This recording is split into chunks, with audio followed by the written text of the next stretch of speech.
சூனப்பிரியன் தளத்துக்கு வரவேற்கிறேன். மத்திய பட்ஜெட் நிர்மலா சீதாராமன் தாக்கல் பண்ணியிருக்கிற மத்திய பட்ஜெட்டை பற்றி பல்வேறு விதமான விமர்சனங்கள் வந்துக்கிட்டு இருக்கிறது. அவங்க அதாவது தமிழகத்தில் பிறந்து தமிழகத்திலே படித்து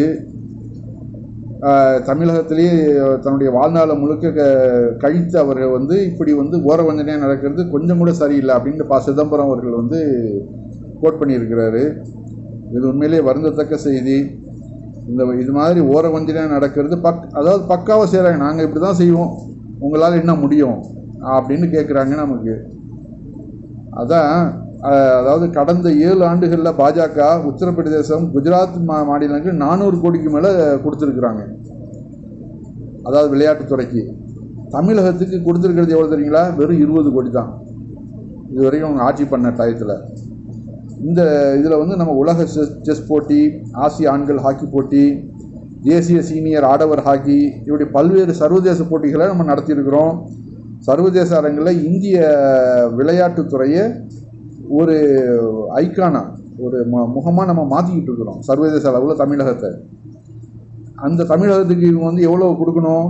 மற்ற மாநிலங்களுக்கு அதிகமாக கொடுக்கணும். வெறும் 20 கோடி எங்கே, மற்ற மாநிலங்களுக்கு கொடுக்குற 400 கோடி எங்கே? இந்த வித்தியாசத்தை பாருங்கள். அதான் நம்ம எம்பி அதாவது வைகோவுடைய பையன் துரை, அவர் என்ன சூப்பராக பேசியிருக்கிறாரு. அதாவது தமிழகம் பெரியார் அண்ணாவின் மண் என்பதால் புறக்கணிக்கப்படுகிறதா? கோட்சே சாவர்கார் போதனைகள் பின்பற்றாமல் மகாத்மா காந்தி அண்ணல் அம்பேத்கரின் போதனைகளை பின்பற்றுவதால் இந்த மாற்றமா அப்படின்னு கேட்குறாரு. சரியான கேள்வி தானே? அதாவது அவங்களுடைய சனாதனத்தை ஏற்றுக்கிட்டு கோட்சேயையும் சாவர்கரையும் தூக்கி பிடிச்சிக்கிட்டு இருந்தோம்னாக்க அவங்க அள்ளி அள்ளி கொடுப்பாங்க. ஆனால் இங்கே அந்த பருப்புலாம் வேகாது. இங்கே இது பெரியாருடைய மண், அண்ணாவுடைய மண். அம்பேத்கர் என்ன சொல்கிறாரோ அதன் வழி அதிகமான மக்கள் இங்கே ஃபாலோ பண்ணுறாங்க. காந்தியடிகள் அதிகமாக ஃபாலோ பண்ணுறாங்க. இதுதான் உங்களுக்கு பிரச்சனையா அப்படின்னு அவர் கேட்குறாரு. இது உண்மையிலேயே சரியான வார்த்தை தான். அது நாம் இது சுயமரியாதை உள்ள ஒரு நாடாக இருக்கிறது தான் உங்களுக்கு பெரிய பிரச்சனையாக இருக்குது. எல்லா மாநிலங்களையும் நம்ம வழி கொண்டு வந்துடுறோம், ஆனால் தமிழகத்தை மட்டும் கொண்டு வர முடியலையே அப்படின்னு அந்த வருத்தம் தான் உங்களுக்கு.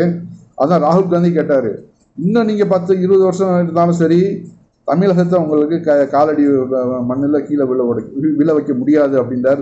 சொன்னார் பாருங்க. அது சத்தியமான வார்த்தை. அது நீங்கள் என்னென்னலாம் எந்த மாநிலத்தையும் வளைச்சி போடலாம், தமிழகத்தை உங்களால் வளைச்சே போட முடியாதுன்னு சொல்கிறார் பாருங்க. மிக சரியான வார்த்தை. இதில் அன்புமணி, இப்போ ராமதாஸுடைய பையன் அன்புமணி என்ன சொல்கிறார் பார்த்தீங்களா? ரொம்ப வருத்தமான செய்தி. ஒரு எதிர்கட்சியாக இருந்தாலும் தமிழகத்துக்கு புறக்கணிக்கப்படும் போது குரல் கொடுக்கறது தானே நல்லது. அவர் என்ன சொல்கிறார் தெரியுங்களா? மத்திய பட்ஜெட்டுக்கு தமிழ்நாடு என பெயர் வந்திருக்க வேண்டும் என்றால் தமிழ்நாட்டில் எங்களுக்கு 25 எம்பிக்கள் ஜெயித்து கொடுத்திருக்க வேண்டும். ஒவ்வொரு மாநிலத்துக்கும் இவ்வளவு என தனியாக பெயர் சொல்ல முடியாது அப்படிங்கிறாரு. அதாவது அவர் மிரட்டுறாரு, எங்களுக்கு ஒரு 25 தொகுதியாவது நீங்கள் கொடுத்துருந்தீங்கன்னாக்க இப்போ நீங்கள் கேட்குறதுல நியாயம் இருக்குது. எங்களுக்கு ஒரு தொகுதி கூட கொடுக்கலையே நீங்கள், அப்புறம் எப்படி நாங்கள் பட்ஜெட்டில் நிதியை ஒதுக்க முடியும்? எவ்வளோ பெரிய நயவஞ்சகர் பார்த்தீங்களா? ஒரு மக்கள் ஓட்டு போடலைன்னா அந்த மக்களுக்கு நீங்கள் இப்போ கொடுக்க மாட்டீங்களா மத்திய பட்ஜெட்லேருந்து? அப்போ நாங்கள் கொடுக்குற வரியை மட்டும் நீங்கள் வாங்கலாமா? அப்போது அதையும் நீங்கள் வேண்டாம்னு சொல்லணும். நாங்கள் கொடுக்குற டோல்கேட் வரியிலேருந்து, ரயில்வேக்கு கொடுக்குற வரியிலேருந்து, விமானத்துக்கு கொடுக்குற வரியிலேருந்து அத்தனை வரிகள் இருக்குது இல்லை? ரோட்டுக்கு கொடுக்குறோம், என்னென்னத்தில் எங்கள்கிட்ட பிடுங்குறீங்களே. அப்போ ஓட்டு போடாதவங்க தானே உங்கள் பணம் எனக்கு வேணான்னு ரோசமாக சொல்ல வேண்டியது தானே? இப்போ எங்கள்கிட்ட பணத்தை மட்டும் வாங்கிட்டு நாங்கள் திருப்பி தர மாட்டோம்னு சொன்னால் இது எவ்வளோ பெரிய அயோக்கியத்தனம் இது. இந்த நாட்டை பிரிவினையை நோக்கி கொண்டு செல்லாதா இது? இது ஒரு பக்கம் இருக்கட்டும். அடுத்தாப்புல முகமது அப்துல்லா எம்பி, மாநிலங்கள் எம்பி, திமுகவுடைய மாநிலங்கள் எம்பி, அவர் என்ன சொல்கிறார் தெரியுங்களா? அவருடைய பேச்சில், எனது பெயர் முகமது அப்துல்லா, நான் தமிழன், தமிழ் பேசும் இஸ்லாமியன், என் தேசபக்தியை பரிசோதிக்கும் தகுதி பாஜகவுக்கு இங்கு கிடையாது. அருமையான வார்த்தை. அது இவங்களுக்கு யாரு ரைட் கொடுத்தது? அதாவது தேசபக்திக்கு முத்திரை கொடுக்கக்கூடியது, சைன் போடக்கூடியது, இவங்களுக்கு யார் அந்த தகுதியை கொடுத்தது? இன்னைக்கு வந்து தேசபக்தி அதாவது தேச விரோதிகளாக செயல்பட்டு இருக்கிறவங்க எல்லாம் வந்து இதே தேசபக்தி தேசபக்தின்னு கேள்வி கேட்குறாங்களே, அவங்க தான் இந்த நாட்டு மக்களுடைய வரிப்பணத்தை கொள்ளையடித்து வெளிநாடு கொண்டு போய் உட்கார்ந்துருக்கிற விஜய் மல்லையார்லேருந்து, நீரவ் மோடியிலேருந்து, லலித் மோடியிலேருந்து அத்தனை பேரும் யாருங்க? யார்? அவங்க தான் தேச விரோதிகள். அவங்களாம் எந்த ஜாதியை சேர்ந்தவங்க? எல்லாம் மேல் ஜாதியை சேர்ந்தவங்க. அதே மாதிரி ரிசர்வ் வங்கியாக இருக்கட்டும், அதை அந்த எலக்ட்ரோல் பாண்டு அதில் செஞ்ச ஊழல்கள் ஆகட்டும், எல்லாரும் யார் செஞ்சது? தேசபக்தின்னு சொல்லி போலி வேஷம் போட்டுட்டு இருக்காங்களே, அந்த இந்துத்துவா தானே செஞ்சது.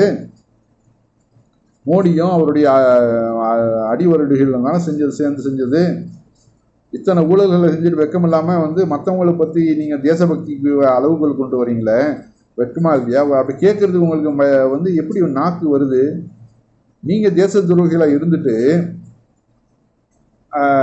அதாவது இப்போ திடீர்னு வந்து இப்போ பணங்கள் 2000 நோட்டு செல்லாதுன்னு சொல்லிட்டு அந்த மக்களை அலைக்கழித்து கிட்டத்தட்ட 200-300 பேர் வெயிலில் நின்று சுருண்டு விழுந்து செத்தாங்களே. அப்போ எங்கே போச்சு உங்களுடைய தேசபக்தி?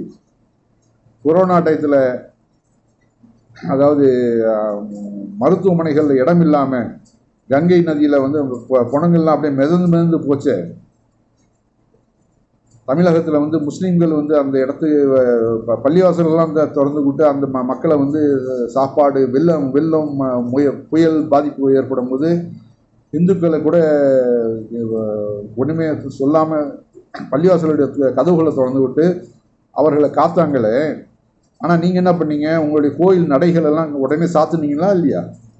எல்லா ஜாதி மக்களும் உள்ளே வந்துடுவாங்க, தீட்டு பட்டுருன்னு சொல்லிட்டு சென்னையில் உள்ள கோயில்களுடைய நடைகள்லாம் சாத்துனீங்களா இல்லையா? அப்போ வந்து யார் தேச விரோதி, யார் தேச பக்தர், இதெல்லாம் தெரியுதா உங்களுக்கு? அப்போ நீங்கள் வந்து எங்களுக்கு வந்து பாடம் எடுக்கிறீங்க.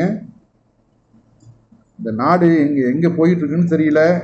போக தான் தெரியும் யார் தேச பக்தர்கள், யார் தேச விரோதிகள். கொஞ்ச நாளில் தெரிஞ்சிடும்.